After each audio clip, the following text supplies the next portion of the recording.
Man-made climate change and rising energy prices related to the war in Ukraine have incentivized scientists to seek other forms of energy to power homes and transport. Earlier this month, scientists in the U.S. announced that they have produced more energy in a fusion reaction than was used to ignite it. Elsewhere, hydrogen is becoming a key source of energy with its increasing use in steel production and transport. Along with cement production, steel is one of the highest industrial producers of carbon dioxide, the heat-trapping gas driving climate change. In 2022, hydrogen has been increasingly viewed as the green energy of the future, and it's attracting attention around the world. Green hydrogen gas is produced from water with renewable electricity. Instead of CO2, the waste product is water vapor. In the UK, scientists at First Light Fusion have been looking for a new, simpler way to produce clean energy without the dangers of radioactive byproducts like traditional nuclear power stations.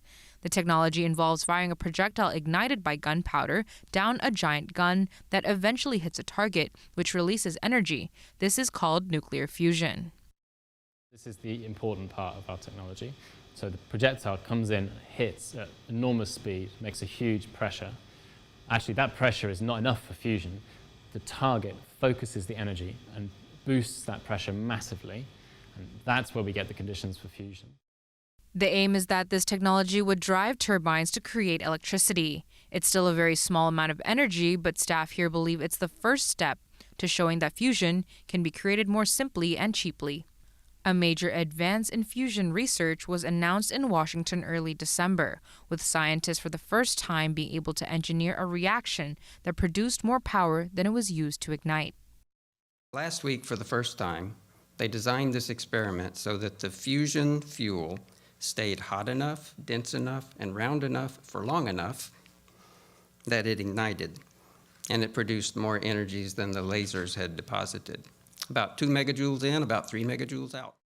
However, some countries are stalling their stride away from fossil fuel as the world struggles with energy price rises leading to higher inflation.